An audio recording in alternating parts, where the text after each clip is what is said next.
I'm 26 now. When I was a freshman in college, this older woman and I hooked up and she got pregnant.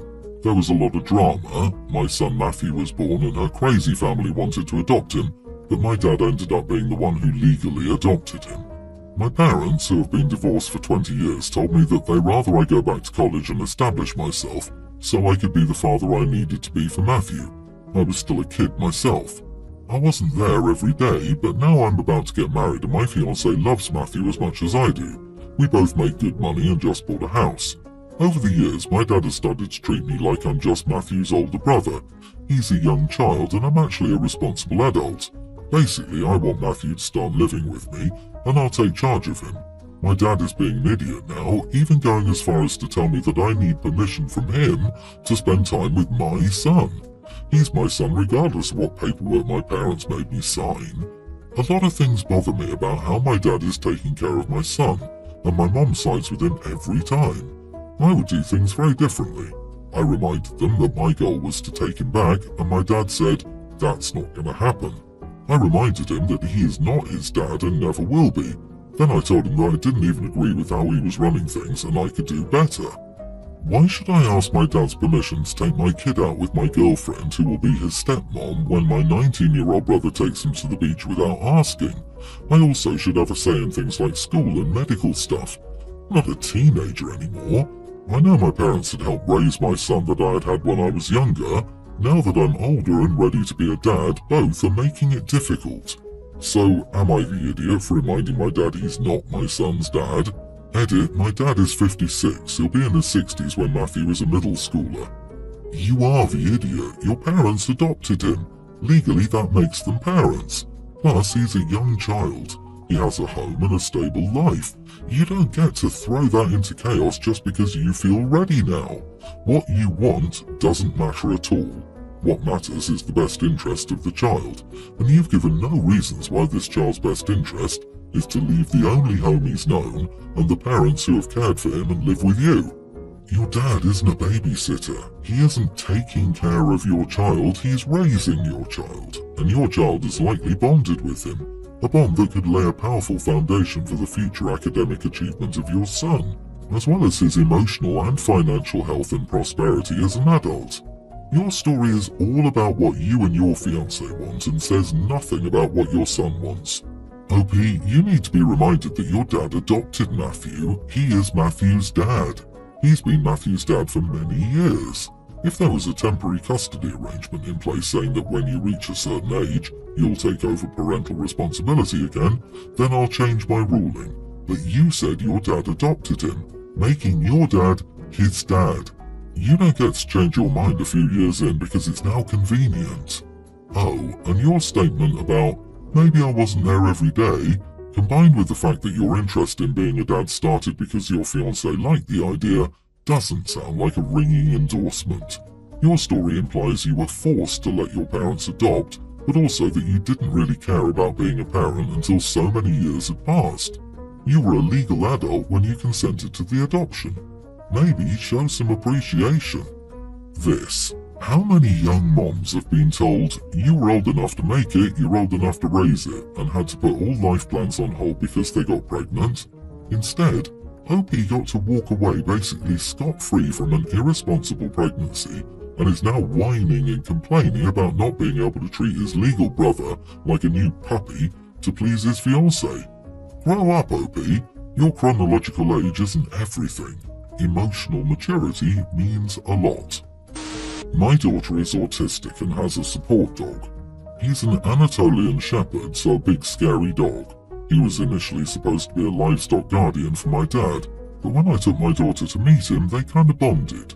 We ended up with him a few weeks later due to him being generally bad at his job, and he now works to support my daughter, and she absolutely loves him. This is all to say we have a very big dog who looks very mean sometimes. He's sweet as anything though. My cousin's girlfriend is terrified of dogs. The first time she saw him, she refused to come into the house. We have a pretty big house, so family meals are usually held at mine. This is obviously posing an issue, as his girlfriend won't come into my house because of the dog. We've crated him for very short periods so she can come in, but she's clearly very uncomfortable, and my daughter gets very nervous around new people without him present. I've explained that there isn't any compromise to make, and my cousin is quite annoyed, asking why we couldn't just leave the dog home and eat elsewhere. Honestly, I wouldn't mind, as I could just leave my daughter with her mom, but no one else wants to cook, lol. In my opinion, if he wants to reinforce family bonding so much, he should offer to cook. Anyway, it's a serious issue right now and causing arguments within the family. It all came to a head last night when they dropped off my dad, and he's staying for Christmas. Anyway, my cousin started yelling and asked me why I hated his girlfriend so much I couldn't accommodate her. I told him his girlfriend's fears weren't as important to me as my daughter's comfort. My dad ended up cooling it down and essentially called me an idiot. She can't control her fears and all that. So, am I the idiot? I feel a little bad, but my daughter's comfort is more important. Not the idiot. Imagine coming into your home, eating your food, and expecting you to get rid of the dog that calms your daughter. It's funny how they can all complain, but none offer to open their home and bank account to change house. Ask him and your dad why they both hate your daughter, since they both like to open their entitled mouth to spew ridiculousness. The sheer audacity. Honestly, lol, I was like, who gave you the right? Your cousin's girlfriend can't control her fears? That's nice. Your autistic daughter can't control her fears and it's her damn house. Your cousin and dad both need to get over themselves before they stop getting invited for Christmas. Is this dog a certified support dog, or have you as the parent labelled him as a support dog and are just using the term? From what I understand, it's not a legit service dog. It wasn't prescribed by a doctor and never had any kind of official training. I would say you are the idiot for using a dog as a crutch for your kid instead of working on fixing her issues. It's not a real service dog, so she won't be able to take him everywhere, anytime, and sooner or later she'll be in a situation where her dog is not allowed or welcomed. Just like the current situation, you need to figure out with her doctor how to get over her insecurities without relying on an unreliable source of comfort. One thing my mom does that my wife hates is using the word witch in place of you in a sentence. Previously, I set a boundary that if my mom called either of us a witch, we would leave and not visit for X amount of time, but now that we live here, she laughs and tells me to please go, so my hands are quite literally tied. Well, tonight, my mom came down to go to a work Christmas party, and my mother-in-law, who was visiting, commented about how her outfit would get her fired. My mom said, "Witch, I'm the boss, no one can fire me." My wife gave me a look, but I just shrugged because I felt mother-in-law was rude. My wife spoke up and said that I was a coward and she was going to remind my mom of our boundary, and we were sick of how she used that word. My mom then looked at my wife and said, "Okay, I'll say something worse next time, dumb witch." I was in shock and yelled at her to shut the heck up and told her I hated her. She left for her party, and I thought it was over, but my wife and mother-in-law both began telling me how I needed to set consequences for my mom and how it shouldn't be so easy for her to insult my wife. I responded that we lost our right to set boundaries when we moved into her house. I don't like it either, but she owns our lives, and I'm not going to make a fool of myself and come off as some choosy beggar. I said for now, she really can say what she wants. Mother-in-law muttered something under her breath, and my wife began to scream at me. My wife is currently not speaking to me and says I can't come into her room tonight. She called me weak and told me to crawl in bed with my mom, which honestly hurt because my mom has multiple locks on her door as she doesn't trust us. So, am I the idiot for telling my wife I can't enforce boundaries with my mom? Not the idiot. At least you realise you're two broke adults with a child living with your mother, and your mother has made it abundantly clear if you don't like it, move out. If your wife wants boundaries, she needs to move out. And your wife can't tell anyone where they can go in a home she's squatting in because she's a broke damn adult with a child living with her mother-in-law. So let that sink in. You're two broke adults without many options. Your wife needs to understand she doesn't have squat or a window to throw it out of. She does not have the upper hand or moral high ground.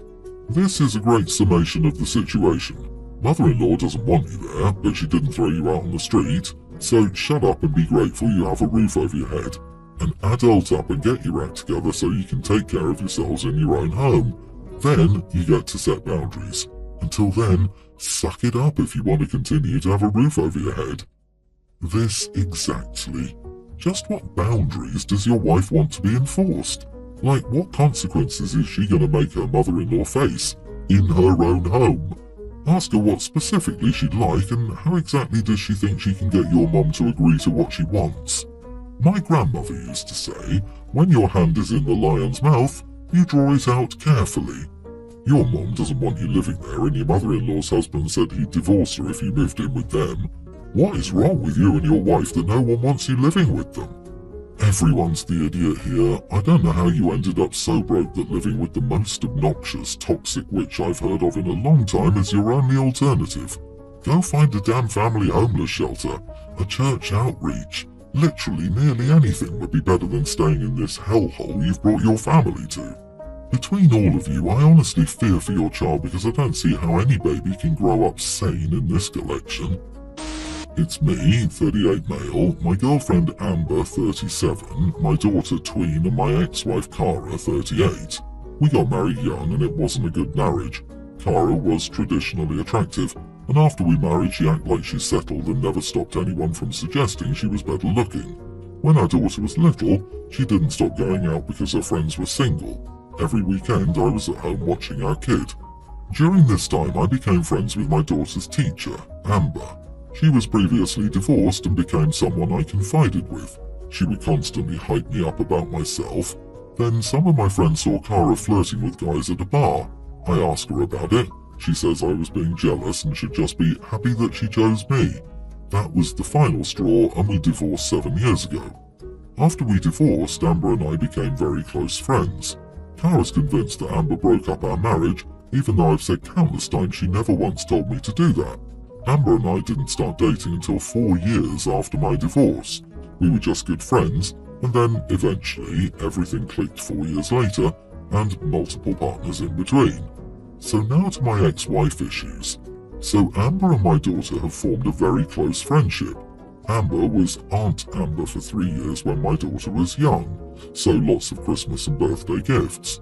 She helped me with some of the girl dad things I didn't know how to do. Now we've been dating for 4 years, so she's known Amber for a total of 7 years. Amber's sister is getting married and has asked my daughter to be a bridesmaid. Part of being a bridesmaid is going to the bachelorette party, which is at a beach about 5 hours from where we live, so I have no problem with her going with Amber. They've spent time alone plenty of times and the woman is a teacher. I have no concerns. My ex-wife is blowing up about it, saying she doesn't trust the situation and it's against the rules of custody to allow her overnight without my supervision. I said that wasn't true, and if she wanted to make a big deal about it, then I'll go to the bachelorette party, rent a nearby hotel room, and say I was in the vicinity in case of emergency. My wife's sister isn't that wild of a person. I don't see this becoming out of hand. The other issue my ex has is a tattoo that will happen after the trip. My girlfriend wants a legacy tattoo, which is going to be a tree with her grandma's name, my mom's name, her sister's name, and then my daughter's name. It's like a family tattoo. We asked my daughter if she had any issues with it. She didn't and absolutely loved the idea of it. My ex-wife is telling my parents about it now, saying she is uncomfortable and I don't care. I said personally it doesn't bother me and it's not harming anyone, so I plan to allow for both. My ex is now dragging my name through the mud to our mutual friends about it. Am I the idiot? Everyone's the idiot here. Your ex sounds a bit unreasonable about many things, but a child being invited to an overnight bachelorette party isn't one of them. What group of adults wants a child at a bachelorette party? What's their plan for the party? What are the activities planned? Will they be eating and drinking? Who will be there? Does everyone know a child will be present? It's perfectly reasonable for your ex to demand answers to those questions, and you should be doing the same for yourself before letting her attend. Not the idiot. My bachelorette party entailed a kayaking outing, lunch at a historical pub, dinner at a fancy restaurant, and hanging out at a dueling pianos bar. We were back by 10:30. I know it's not your typical drunken bar crawl, but not all bachelorette weekends are centered around alcohol. Disagree. OP spent a lot of time giving us unnecessary backstory designed to make his ex look bad, but it was also very subjective. Do we really need to know that she was often told she was more attractive? I'm always extra suspicious when the OP pumps so much unrelated bias into the story. Everyone's the idiot here because there is more missing here. There also seems to be a disregard for the fact your girlfriend has no parental rights over your daughter. Still, you take into account her opinion, but refuse to take into consideration your daughter's mother's input. The tattoo is weird as heck. Your girlfriend is just a girlfriend. She isn't even a step-parent. Your daughter does not have a branch on her family tree. My husband usually wakes up early so he can work out daily. During our vacation, our son, a young toddler, was sleeping in the same bed as us, as he wouldn't sleep otherwise. Every single time my husband got up to exercise, it would wake our son up, which meant I had to wake up at 5 a.m. too. A lot of the time, our son would be in a bad mood from having been woken up early too, so it wasn't ideal. After the 4th day, I asked him to stop waking up early to exercise for the rest of our 2-week vacation. He told me he would be more careful not to wake our son up, but I told him our son would wake up as soon as he left the bed, so he had to stop.